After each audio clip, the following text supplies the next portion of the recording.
The young and the restless spoilers Nick and Billy had spent countless nights poring over abandoned city maps, following cryptic clues and rumors that led them to one of the city's most notorious abandoned hospitals. Their tireless determination had finally paid off. After overcoming innumerable obstacles, the pair arrived at a long-forgotten medical facility cloaked in eerie silence. As they crept through the darkened hallways, the sound of desperate pleas for help reached their ears. Faint yet unmistakable voices, Sharon's and Phyllis's, echoed from behind a heavily fortified steel door. The door, thick and impenetrable, stood as the only barrier between the desperate victims and freedom. Nick and Billy exchanged grim looks. The abandoned hospital was filled with secrets and hidden dangers, and now they faced an enemy far more sinister than any physical barrier. They were well aware that the building had been abandoned for years, yet someone had found a way to transform it into a deadly trap. Every instinct screamed that time was of the essence. Just as their hearts pounded in their chests, the situation escalated dramatically. Out of nowhere, Chance and his elite team of SWAT-trained firefighters burst onto the scene. The rescue squad was renowned for its quick response and expertise in high-risk operations, and their arrival injected a renewed sense of hope. However, the atmosphere turned from desperate to nightmarish in an instant. Unbeknownst to the rescuers, a catastrophic twist had been set into motion by Alan, a man whose own dark ambitions had led him down a path of cruelty and vengeance. Through a hidden connection on his phone, Alan had activated a toxic smoke bomb engineered to release a lethal chemical cloud. His twisted objective was clear: he wanted Sharon and Phyllis to meet their demise before any rescue attempt could succeed. The sound of the device's activation crackled through the abandoned corridors, instilling terror and panic in those trapped inside. Inside the chamber behind the indomitable steel door, Sharon and Phyllis were gripped by sheer terror. With their options dwindling and the noxious fumes inching closer, they grasped for any means to survive. In a desperate bid for life, they found nothing but a rag soaked in water, a meager defense against the toxic smoke. With trembling hands, they pressed the wet cloth over their noses, the cool liquid offering a small measure of comfort against the onslaught of poisonous gas. Yet, deep down, they knew that this act was a temporary reprieve in an otherwise dire situation. Outside, the chaos was palpable. The firefighters, trained to keep a level head in emergencies, were thrown into disarray by the harrowing cries echoing from within the building. Their radios crackled with frantic instructions and status updates, but nothing could fully prepare them for the overwhelming sound of agony and despair. Every anguished scream sent shockwaves through the team, intensifying the urgency to breach the fortress-like door and rescue those in peril. Yet the door, a formidable barrier built of reinforced steel, seemed almost impervious to their combined efforts. Meanwhile, a subtle subplot was unfolding in the shadows. Tracy, whose loyalty and resourcefulness were known to few, had been following Alan for some time. Her intuition had warned her that he was up to no good, and tonight, it seemed, her instincts were right. Seizing an opportunity when Alan had excused himself to use the restroom, Tracy moved swiftly and silently. With a deft hand, she stealthily lifted Alan's phone from his pocket, a device that held the key to unraveling his malevolent plan. However, the moment was fleeting. As Alan exited the restroom, he caught a glimpse of movement and, with lightning-fast reflexes, darted back and snatched the phone from Tracy's grasp. For a split second, the corridor was filled with tension. Tracy's eyes, calm and calculating despite the surge of adrenaline, met Alan's with a quiet intensity. It was unclear what she had seen on that phone during the brief moment it slipped from his control, but her unflinching demeanor did not go unnoticed. Alan's mind raced as he contemplated his next move. He was now uncertain of his own plan, thrown off balance by the possibility that someone might know more than they should. Suspicion crept into his eyes, and a cold determination set in. He would not allow his secret to be uncovered. Back in the hospital, every second stretched interminably. Nick and Billy, aware of the precarious situation unfolding inside, joined forces with Chance and his team to strategize a safe entry. The sound of distant shouts and the sporadic clatter of firefighting gear underscored the urgency of the rescue mission. As the team attempted to coordinate a breach, the toxic cloud began to fill the corridor, a sinister haze that threatened to engulf everyone. The stench of chemicals mixed with the palpable fear of the trapped women, creating a suffocating blend of despair and imminent danger. Within this maelstrom of crisis, each character faced their own internal battle. Sharon's mind raced with memories of past traumas and battles fought in the labyrinth of Genoa City's intrigues. Her voice, though weak, continued to call out for help, a cry that was both a plea for salvation and a testament to her enduring spirit. Phyllis, despite the terror, fought to stay conscious and alert, her will to survive overriding the physical agony of inhaling toxic fumes. Their desperate act of shielding themselves with a water-soaked rag, while seemingly futile, was a symbol of their resilience in the face of overwhelming odds. Outside, as the firefighters worked to contain the situation, a palpable tension hung in the air. The team's struggle with the reinforced door was mirrored by the internal struggle of every member. Each man and woman on the scene was acutely aware that a single misstep could result in catastrophe. Chance, a leader known for his decisive actions, barked orders over the chaos, coordinating efforts to secure the perimeter and prepare for a controlled breach. Every action was measured and precise, yet the element of uncertainty introduced by Alan's sabotage loomed like a dark cloud over their mission. Alan, having recovered his phone from Tracy, was now wrestling with his own inner demons.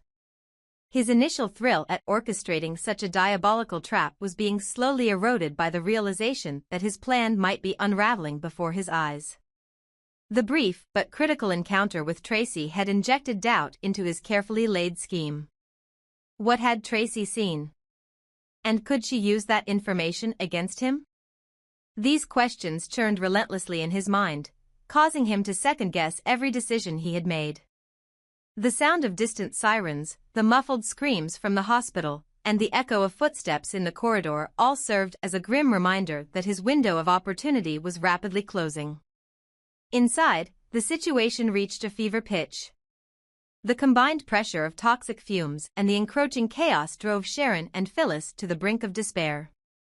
Their struggle was not merely against the poison in the air but also against the invisible force of terror that sought to break their spirit. As the rescue team finally managed to weaken the barrier of the steel door, a final desperate plan began to take shape. A specialized unit equipped with advanced tools prepared for a rapid extraction, knowing that every passing second increased the risk of irreversible damage. In a dramatic turn of events, the team's combined efforts began to make headway. The door, once an unyielding sentinel of doom, began to show signs of weakness under the precise and persistent assault of high-caliber equipment. The internal alarms of the building blared a final, haunting warning as the rescue squad pressed forward, their faces set in grim determination. For Nick and Billy, this moment was a culmination of months of effort and a testament to their unwavering commitment to saving lives, even when faced with seemingly insurmountable odds. Yet, even as the door gave way and the rescuers prepared to enter, the confrontation with Alan's meticulously laid trap was far from over. His malevolent plan, designed to end the lives of Sharon and Phyllis in one fell swoop, had forced everyone involved to confront the dual realities of heroism and villainy. In the dim corridors of the abandoned hospital, the convergence of multiple fates, each interwoven with betrayal, courage, and the relentless pursuit of survival, set the stage for a showdown that would reverberate through the lives of all those involved. The chaos, the despair, and the sudden moments of bravery coalesced into an unforgettable tableau of life and death. As the door finally swung open, the world outside would soon learn that even in the darkest of hours, the human spirit, whether embodied in the resilient cries of a victim, the steadfast determination of a rescuer, or the calculating calm of someone like Tracy, could shine through, defying the forces of cruelty and darkness. And in that fraught, harrowing moment, every soul present understood that their actions would echo far beyond the confines of that desolate hospital, leaving an indelible mark on the turbulent tapestry of their lives. The news hit Genoa like a tidal wave. Headlines screamed that Phyllis and Sharon had been kidnapped, a shocking revelation that sent ripples of terror throughout the city. In cafes, boardrooms, and living rooms, every conversation turned to the ominous truth: no one was safe. Genoa, once a city of guarded secrets and carefully balanced rivalries, now found itself paralyzed by fear. Citizens began to wonder if the next kidnapping would target someone they loved, or even themselves. The pervasive panic was palpable. Whispers of conspiracy and betrayal permeated every corner of the community. At the epicenter of this storm was Sharon, whose recent ordeal had transformed her from a beleaguered victim into a figure of undeniable resilience.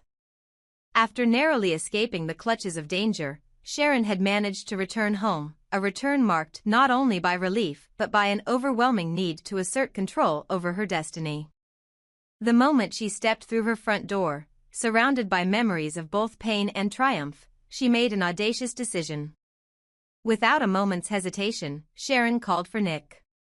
In the quiet of their once peaceful living room, illuminated by the soft glow of a single lamp, Sharon's eyes burned with an intensity that belied her exhaustion.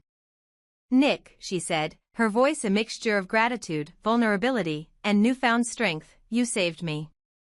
You risked everything to rescue me. I can't imagine ever feeling safe again if we're not together." And in a spontaneous, life-altering moment, she dropped to one knee and proposed. The room fell silent as she asked if they should reunite, if their shared past and the love that had always simmered beneath the surface could now forge a future. Nick, still reeling from the adrenaline of the rescue mission and the raw emotion that now filled the space between them, looked down with equal parts awe and uncertainty. He knew that his love for Sharon was as deep as the scars that marked her soul, and his heart raced at the thought of starting anew. Yet, in that very moment, both of them understood that the reunion was more than a romantic rekindling. It was a statement of defiance against a world that had tried to break them. Sharon's proposal was not just an invitation for companionship. It was her declaration of independence. Though deeply grateful for Nick's heroism, she was determined to prove that her strength came not solely from being rescued, but from the power within herself to overcome every adversary. While the personal drama unfolded, Genoa was facing a storm on multiple fronts. As the citizens scrambled to process the terrifying news of the kidnappings, the city's pulse quickened in fear and anticipation of the next crisis. Rumors swirled around every darkened alley and high-rise office, whispers that if Phyllis and Sharon could be targeted so ruthlessly, then no one was immune from the clutches of those who sought to manipulate fate for their own twisted designs. The fabric of trust that had long held the community together was fraying, replaced by a pervasive anxiety that seeped into every conversation, every gesture, and every heartbeat. Amid this chaos, another simmering conflict began to boil over. Diane and Jack, two individuals whose partnership had once been seen as a steadfast pillar amidst Genoa's shifting allegiances, were now grappling with a growing divide. What began as minor disagreements over business decisions and personal priorities soon escalated into a full-blown clash of ideologies. Diane, with her unyielding determination and razor-sharp wit, argued that the current environment demanded uncompromising action to protect what was rightfully theirs, whether it was power, legacy, or the sanctity of their personal values. Jack, on the other hand, increasingly found himself torn between his long-standing alliances and the undeniable changes that the unfolding crises were forcing upon the city's power structures. Their differences, once the subject of hushed debate in the halls of high society, were now played out in public forums and behind closed doors alike. Diane's voice, usually so measured and calculated, grew louder with each confrontation, echoing through the corridors of their shared empire. "We can't simply stand by and let fear dictate our every move," she declared during a tense meeting. "Our principles, our vision for Genoa, must not be compromised by those who seek to control us through terror." Jack, his face lined with the burden of leadership and the scars of past betrayals, retorted with a mix of frustration and sorrow, "It's not about yielding to fear, Diane, it's about navigating the murky waters of power and survival. We must be pragmatic, even if it means bending the rules of our own convictions." His words, though measured, carried the weight of a man who had seen too many battles fought in the name of ambition, each one leaving deeper fissures in his resolve. The growing rift between Diane and Jack symbolized a microcosm of the larger crisis gripping Genoa.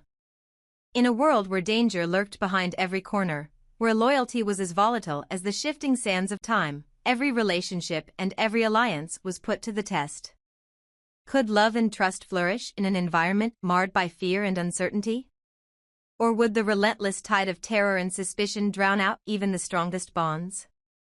As the hours passed, the city's anxiety only deepened. News outlets were flooded with images of frantic citizens and anxious law enforcement officers scouring the streets. Social media became a battleground for debates, with conspiracy theories emerging alongside heartfelt appeals for unity. In the midst of this, the citizens of Genoa were forced to confront a stark reality. In a city where even the most iconic figures were not immune to the machinations of a shadowy mastermind, safety was a luxury that could no longer be taken for granted. Back in the sanctuary of her home, Sharon's proposal to Nick carried the weight of both hope and the heavy burden of past trauma. While Nick's heart swelled with the promise of redemption and love rekindled, he could not ignore the undercurrent of uncertainty that whispered of the challenges ahead. The couple found themselves at a crossroads where personal reconciliation intertwined with the broader struggle for survival in a city now gripped by terror. Their shared history was a tapestry of both joy and heartbreak, a legacy that demanded acknowledgement, healing, and above all, a mutual commitment to facing the future together. For Sharon, the act of proposing was a moment of catharsis, a clear message that she was no longer defined solely by the horrors of her recent captivity. It was an assertion that her strength came from within, a resilience that had been forged in the crucible of her darkest moments. Though Nick's rescue had saved her life, it was her own will to live and to fight back that now demanded recognition. Her proposal was an invitation for Nick to join her on a journey where vulnerability and empowerment were two sides of the same coin, a journey that promised not only the rekindling of a deep-seated love but also the rebirth of her own identity. Meanwhile, as the night deepened over Genoa, Diane and Jack's feud continued to escalate. Their boardroom battles were punctuated by bitter accusations and a profound sense of betrayal.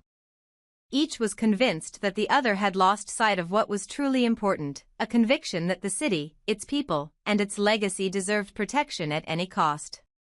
Their conflict, though rooted in personal ambition, now mirrored the collective struggle of a community in crisis. Every decision they made resonated far beyond the confines of their own lives, shaping the destiny of a city teetering on the edge of chaos. In this charged atmosphere, the citizens of Genoa began to question everything they thought they knew about power, loyalty, and the nature of trust. The abduction of Phyllis and Sharon, the dramatic proposal that echoed with both hope and defiance, and the bitter discord between Diane and Jack all served as poignant reminders that the world was changing. Sometimes in ways that were as unpredictable as they were ruthless. Amidst the uncertainty, one thing became clear: the battle for control, love, and survival was far from over, and every character, every soul in Genoa, would have to confront their own inner demons if they hoped to emerge victorious. As the night gave way to the uncertain light of dawn, a fragile sense of resolve began to take root. For Sharon and Nick, the promise of reconciliation offered a glimmer of hope, a chance to rebuild not only a relationship but also the shattered fragments of trust in a city where fear reigned supreme. For Diane and Jack, the discord was a crucible that might yet forge a stronger, if more turbulent, alliance or ultimately drive them further apart. And for all of Genoa, the haunting reminder of the kidnappings served as both a warning and a call to arms, a challenge to unite in the face of overwhelming adversity and to fight for a future where no one, no matter how prominent or powerful, was left to suffer alone. In the end, as each character took a stand against the darkness that threatened to engulf their lives, the story of Genoa became one of resilience and defiance. It was a testament to the fact that even in a city rife with fear and uncertainty, the human spirit, capable of love, sacrifice, and unyielding courage, could rise to meet the challenges of an unforgiving world. And so, as the battle lines were drawn, one truth remained immutable: in the heart of every crisis lies the potential for rebirth, for transformation, and for a love that, against all odds, refused to be extinguished.